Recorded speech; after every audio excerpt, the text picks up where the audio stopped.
Welcome to Unit 2 Psychological Models of Abnormality, session number 15. In this session, let us continue with the behavioral model of abnormality. Learning objectives.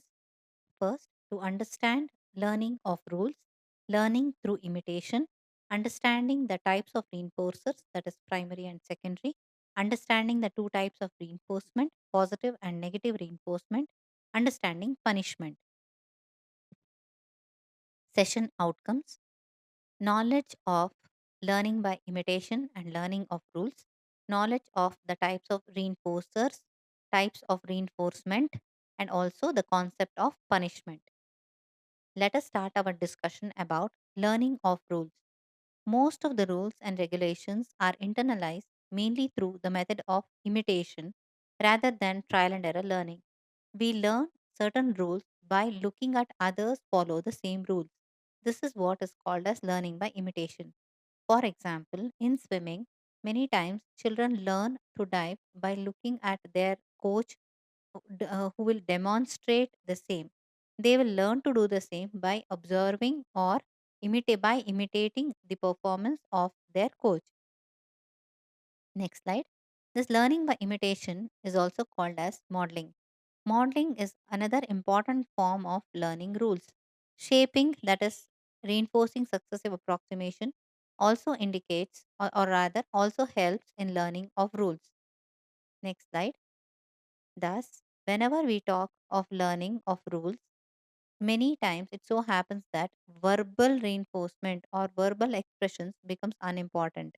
Children learn by looking at others regarding what kind of behavior will be appreciated, what kind of behavior will be encouraged or reinforced, and what other kinds of behavior will be discouraged or not reinforced. Likewise, they will learn to engage in those behaviors which are reinforced and also avoid all those kinds of other behaviors which will not be reinforced. Next slide. As I had told earlier, Skinner has given two kinds of reinforcers. One is primary reinforcer, and the other one is secondary reinforcer, which is otherwise called as the conditioned reinforcer. Primary reinforcer is a stimulus that gives us satisfaction instinctively or naturally.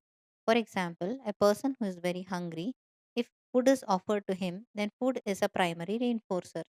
And if a person is feeling very cold and some warm garments are given to him, again, then it is a primary reinforcer. Conditioned reinforcer or secondary reinforcer is something that will help us give the satisfaction because of its association with the primary reinforcer. For example, money is the best secondary reinforcer because it will help us to buy or fetch things which will satisfy our needs. Next slide. Let us try to understand the two types of reinforcement. One is the positive reinforcement, and the other one is the negative reinforcement. We all know that reinforcement is something that strengthens a particular response or behavior, or in other words, that increases the likelihood of occurrence of a particular behavior. The difference between positive and negative reinforcement is important. Positive reinforcement is a reinforcement that increases the likelihood of behavior or that strengthens a response. For example, a praise, applause, or a medal, certificate, all these are positive reinforcements, wherein after a response, there is a consequence that will help to strengthen that particular response. Negative reinforcement is after a response there is a consequence. In that consequence, the organism is allowed to avoid, or some unpleasant thing is withdrawn. This is what acts as a reinforcement.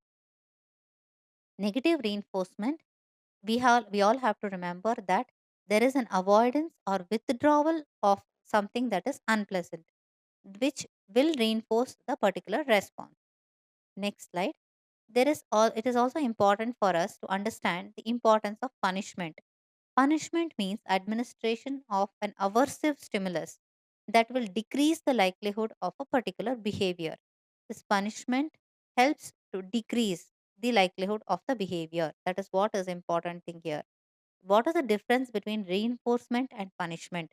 Reinforcement increases the likelihood of a particular behavior, whereas punishment decreases the likelihood of a particular behavior. Summary: in this session, we have understood learning of rules, wherein we have focused mainly on learning by imitation. Then we have understood the types of reinforcers, that is, primary reinforcer and the secondary reinforcer. We also understood the types of reinforcement, that is, positive reinforcement and negative reinforcement.